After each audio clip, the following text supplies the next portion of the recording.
नमस्कार, आप देख रहे हैं न्यूज वन हिंदुस्तान। इस वक्त की खास खबरों में मैं हूं आपके साथ ज्ञान प्रकाश पांडे। गाजियाबाद के थाना मोदीनगर क्षेत्रांतर्गत रहने वाली एक महिला द्वारा तहरीर दी गई कि शाह आलम नामक व्यक्ति द्वारा उसके साथ लगभग 4 साल से शादी का झांसा देकर शारीरिक शोषण कर रहा था तथा महिला को जान माल की धमकी दी गई। तहरीर के आधार पर थाना मोदीनगर पर सुसंगत धाराओं में मुकदमा पंजीकृत कर लिया गया। अभियुक्त शाह आलम को हिरासत में लेकर आवश्यक वैधानिक कार्रवाई की जा रही है। थाना मोदीनगर क्षेत्र अंतर्गत रहने वाली एक महिला द्वारा थाना मोदीनगर पर इस आशय की तहरीर दी गई कि उसका उसके पति से करीब 7-8 वर्ष पूर्व अलगाव हो चुका है। उसी समय एक शाह आलम नाम का व्यक्ति जो सीकरी खुर्द मोदीनगर का रहने वाला है महिला के संपर्क में आया तथा उसने महिला से यह वादा किया कि वह हिंदू धर्म अपनाकर हिंदू रीति रिवाज से उससे शादी करेगा तथा यह झांसा देकर महिला का शारीरिक शोषण करता रहा। जब महिला द्वारा उसे शादी के लिए कहा गया तो उसने इनकार कर दिया तथा उससे महिला को जान माल की धमकी दी। प्राप्त तहरीर के आधार पर थाना मोदीनगर पर सुसंगत धाराओं में अभियोग पंजीकृत किया गया है तथा अभियुक्त शाह आलम को हिरासत में लेकर आवश्यक वैधानिक कार्रवाई की जा रही है। गाजियाबाद से देवानंद वर्मा की रिपोर्ट। दिल्ली सरकार के जल मंत्री आतिशी की सत्याग्रह के 5वें दिन तबियत खराब होने पर उन्हें हॉस्पिटल में भर्ती कराया गया और अब सत्याग्रह का भी खत्म करने का ऐलान हो गया। इन सभी पर राज्यसभा सांसद संजय सिंह ने कहा कि दिल्ली वालों को उसके हक का पानी दिलाने के लिए जल मंत्री आतिशी पिछले 5 दिनों से अनशन पर थी। हरियाणा की सरकार से दिल्ली को 613 एमजीडी पानी मिलना चाहिए, लेकिन पिछले 3 हफ्ते से लगातार 100 एमजीडी से ज्यादा कम पानी दिल्ली को मिल रहा है। इससे 28 लाख से ज्यादा लोगों को पानी की किल्लत हो रही थी। आतिशी ने दिल्ली को उसके हक का पानी दिलाने के लिए तमाम प्रयास किए, लेकिन जब कोई हल नहीं निकला तब उन्होंने यह अनिश्चितकालीन अनशन शुरू किया था। आम आदमी पार्टी की ओर से बताया गया कि आतिशी का ब्लड शुगर लेवल आधी रात को गिरकर 43 पर आ गया था और देर रात 3 बजे 36 तक पहुंच गया। ब्लड शुगर में इस स्तर की गिरावट चिंताजनक है, इसलिए उन्हें डॉक्टर्स की सलाह पर एलएनजेपी अस्पताल में भर्ती कराया गया। आम आदमी पार्टी के सोशल मीडिया अकाउंट से उनका एक वीडियो शेयर किया गया जिसमें आतिशी स्ट्रेचर पर एम्बुलेंस से अस्पताल जाती नजर आ रही है। आम आदमी पार्टी ने दिल्ली सरकार में जल मंत्री आतिशी के अनिश्चितकालीन अनशन को खत्म करने का ऐलान कर दिया। पार्टी विपक्षी दलों के साथ संसद में दिल्ली के पानी का मुद्दा उठाएगी। दिल्ली में पानी की मांग को लेकर पार्टी के सांसद प्रधानमंत्री नरेंद्र मोदी को पत्र लिखेंगे। संजय सिंह ने कहा कि दिल्ली के लिए अब सबसे बड़ा मुद्दा पानी की समस्या और सदन में हम लोग इसे पुरजोर तरीके से उठाएंगे। और वही देश भर में पेपर लीक का मुद्दा भी बेहद गंभीर है। पिछले 2 वर्षों में 2 करोड़ युवाओं का भविष्य बर्बाद हुआ है, इसे सदन में मजबूती से उठाया जाएगा। दिल्ली की जल मंत्री आतिशी जी लगभग 5 दिनों से अनिश्चितकालीन अनशन पर थी और उनकी एक ही मांग थी कि दिल्ली के हक का पानी, दिल्ली के अधिकार का पानी लगभग 28 लाख लोगों के लिए इस्तेमाल होने के बराबर का पानी दिल्ली को दिया जाए। हरियाणा की सरकार से जो हमारा एग्रीमेंट है 613 एमजीडी पानी दिल्ली को मिलना चाहिए। चुनाव का परिणाम आने के बाद पिछले 3 हफ्ते से लगातार 3 हफ्ते से ज्यादा समय हो गया लगातार दिल्ली का पानी 100 एमजीडी कम आ रहा था। सबसे बड़ा सवाल इस वक्त दिल्ली के लिए पानी का है, वो पानी का मुद्दा हम लोग उठाएंगे। पूरे देश के लिए सबसे बड़ा सवाल है नीट एग्जाम और पेपर लीक। पेपर लीक के कारण पिछले 2 वर्षों में लगभग 2 करोड़ बच्चों का भविष्य बर्बाद हुआ है अलग अलग राज्यों में। आप गुजरात का ले लीजिए, राजस्थान का ले लीजिए, हरियाणा का ले लीजिए, उत्तर प्रदेश का ले लीजिए, मध्य प्रदेश का ले लीजिए। लगभग 2 करोड़ बच्चों की जिंदगी बर्बाद हुई है पेपर लीक के कारण। और अकेले नीट की परीक्षा में 24 लाख बच्चों ने फॉर्म भरा था। यूजीसी का एग्जाम रद्द हो गया, तो नीट का जिसका पेपर लीक साबित हो गया है उसका एग्जाम रद्द क्यों नहीं किया जा रहा है? तो निश्चित रूप से ये कुछ मुद्दे हैं जो बड़े मुद्दे हैं और सरकार से हम लोग मांग करेंगे कि नीट का एग्जाम रद्द किया जाए। जिस पर दिल्ली भाजपा अध्यक्ष वीरेंद्र सचदेवा ने कहा कि हम चाहते हैं मंत्री आतिशी स्वस्थ रहें, खुश रहें, बस जनता को गुमराह करना छोड़ दें। वीरेंद्र सचदेवा ने कहा कि हम तो 21 जून से करेंगे सत्याग्रह, आपके बस की बात नहीं, क्योंकि सत्य से आपका कोई रिश्ता ही नहीं। सत्याग्रह की मूल भावना होती है सत्य के लिए लड़ना। महात्मा गांधी एवं लाला लाजपत राय से लेकर विनोबा भावे एवं अन्ना हजारे तक सत्याग्रही सत्य को उजागर करने के लिए अनशन करते थे, ना कि अपने प्रशासनिक कामों को छिपाने के लिए, जैसा आतिशी ने करना चाहा।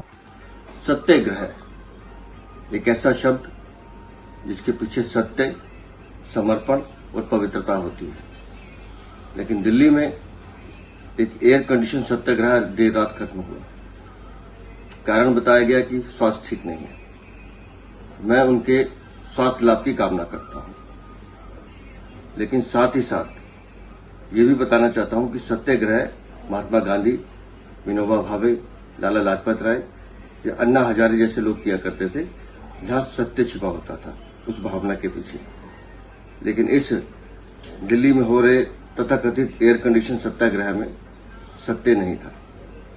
यहां पानी की चोरी, पानी की कालाबाजारी और टैंकर माफिया का घालमेल, उसे छुपाने का प्रयास किया जा रहा था। दिल्ली के इस जल संकट में जब पूरी आम आदमी पार्टी इस तरह की नौटंकी में व्यस्त थी, उस समय उन्हें दिल्ली की सेवा करनी चाहिए थी। ये सत्याग्रह खत्म होना ही था, क्योंकि ये सत्याग्रह था ही नहीं, ये तो एक राजनीतिक नौटंकी थी जिसका पटाक्षेप हो गया, क्योंकि आप लोगों ने दिल्ली की जनता को एक एक बूंद के लिए तरसाया है। Bureau report, news 1 Hindustan, Delhi.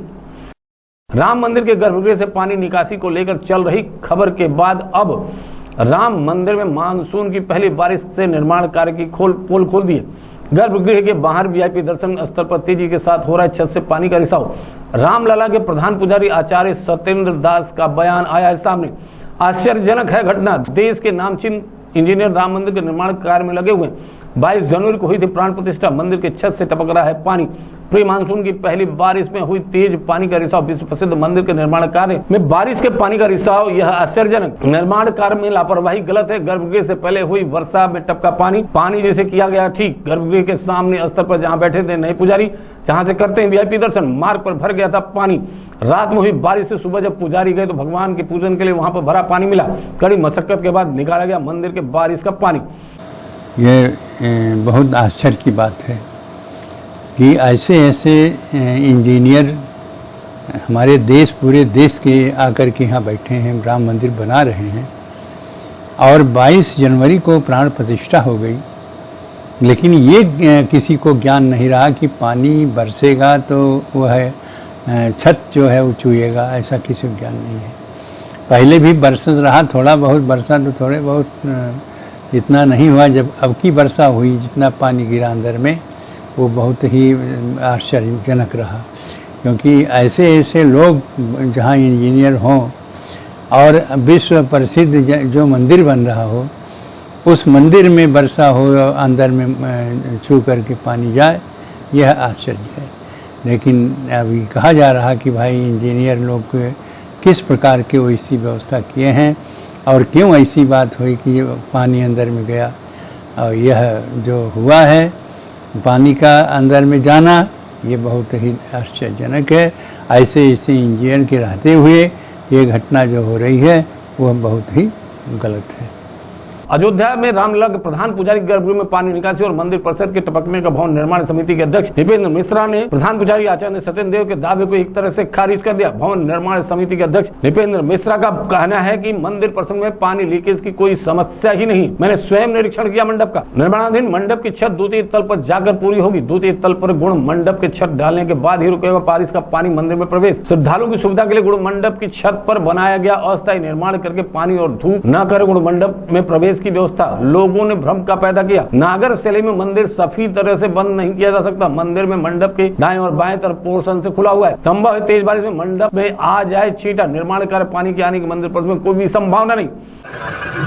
देखिए, पहले तो मैं आपको एक बात स्पष्ट करना चाहूंगा, इसलिए आवश्यक है क्योंकि कुछ समाचार पत्रों में बात निकली कि पानी जो है वर्षा ऋतु में लीकेज हुआ, जिस कारण से गर्भगृह में या अन्य स्थानों पर गिरा। ऐसा कुछ भी नहीं था। मैंने स्वयं निरीक्षण किया और निरीक्षण के बाद ये स्पष्ट था कि गर्भगृह में कोई पानी नहीं था। अभी गुरुमंडप जो है वो आप सभी जानते हैं कि वो अभी गुरुमंडप की जो छत है, गुंबज है, वो तो अभी पूर्ण हुई नहीं है, क्योंकि वह तो द्वितीय तल पे जाकर के पूर्ण होगी। तो जो द्वितीय तल पे पूर्ण होगी उसके बाद ही वहाँ का पानी जो है वो रुकेगा। तो इसीलिए आपने देखा होगा जब श्रद्धालु आते हैं दर्शन करने तो वहाँ पर उस छत पर एक हम लोगों ने प्रोटेक्शन की लेयर बनाई हुई है, अस्थायी निर्माण करके सुरक्षा की दृष्टि से उनको बनाई है। तो वह भी अब जब पूर्ण हो जाएगा तो हटा दिया जाएगा। तो लोगों ने उसके प्रति एक भ्रम पैदा किया कि वहां से जो पानी आया, और दूसरी जो पानी हमने देखा, स्वयं अपनी आंखों से देखा कि जो बिजली की लाइनें खींचती है ना, पाइप जिसमें से तार डालते हैं, तो प्रथम तल पे तार डालना है। तार डालने के लिए जो वो पाइप है वो खुला हुआ था, क्योंकि पानी था वहां पर, तो वो पाइप से नीचे सीपेज में चला गया। तो कुछ जगहों पे वह कंडुइट कहते हैं जिसको, बिजली के पाइप को, उसके जरिए गया। लेकिन हम आपको और आपके माध्यम से पूरी तरह आश्वस्त करना चाहेंगे कि किसी प्रकार से निर्माण में कोई भी कमी नहीं है, और हर सावधानी बरती जाएगी और उच्चतम स्तर का जो निर्माण कार्य होगा वह किया जाएगा। हम लोग इसकी जांच भी सीबीआरआई से समय समय पे कराते हैं। हर माह 2 बार सीबीआरआई रुड़की से जो उनके बड़े अभियंता होते हैं वो आकर के निर्माण कार्य को देखते हैं और उसका वह प्रमाण पत्र देते हैं कि जो निर्माण कार्य उस माह का हुआ है वो अच्छा और सुरक्षित है। वहां पर आपको यह तो मालूम है कि श्रद्धालु अभिषेक नहीं कर सकते, वहां पे गर्भगृह में जाते नहीं हैं श्रद्धालु, वहां पर किसी प्रकार का और जल नहीं होता, सिर्फ भगवान का जो स्नान होता है, श्रृंगार होता है, वही जल होता है। तो अनेक जो साधु संत थे उनकी यह राय थी कि इस पानी को आप एक कुंड में एकत्रित करें और कुंड में एकत्रित कर लें, जिससे लोगों को लेना है, जल लेना है तो वह स्नान का जल भी लेते हैं। तो वो कुंड निर्माण के पास बना हुआ है, उस कुंड में वहां से पानी जो है वो एब्जॉर्ब करके और उसको फिर निचोड़ के वहां पे रख दिया जाता है। तो गर्भगृह में केवल इतना ही है कि वहां पर पानी का स्लोप तो है, लेकिन पानी को निकलने के लिए जिसको परनाला कहते हैं, परनाला बाकी सभी मंडप में है, तो वहां का पानी भी परनाले के जरिए और सभी मंडप में जो फर्श है उसका स्लोप इस प्रकार बनाया गया है कि पानी अपना नेचुरल ड्रेन हो जाए। अयोध्या से मयंक श्रीवास्तव की रिपोर्ट। सफदरजंग हॉस्पिटल के ओल्ड इमरजेंसी बिल्डिंग में आज दिन में अचानक आग लग गई। फायर कंट्रोल रूम में 10:40 बजे पर आग लगने की सूचना मिली। मौके पर अलग अलग फायर स्टेशन से आग बुझाने वाली 7 गाड़ियों को भेजा गया। आग बिल्डिंग के स्टोर वाले हिस्से में लगी, जिसमें कोई हताहत या घायल नहीं हुआ।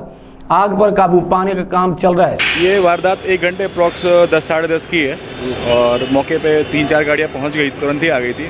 बगल में पुलिस चौकी भी है, तो पुलिस वालों ने भी, दिल्ली पुलिस ने भी काफ़ी एक्टिवली उनके साथ कोऑर्डिनेट करके, फायर टीम के साथ कोऑर्डिनेट करके और स्थिति को अपने नियंत्रण में ले रखा है और अभी स्थिति बिल्कुल कंट्रोल में है।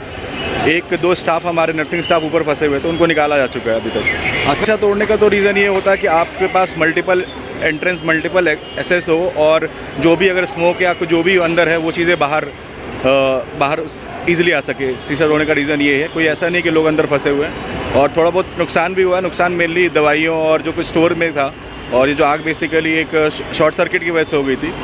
मौके पर मौजूद दमकल कर्मचारी ने घटना की जुड़ी अहम जानकारी दी। साथ ही डॉक्टर आयुष ने भी घटना के बारे में बताया। ये लगभग 10:42 में हमें एक इत्तला मिली थी, सफदरजंग हॉस्पिटल की ओल्ड इमरजेंसी में आग है। फिर यहाँ मैंने आगे देखा धुआं बहुत था।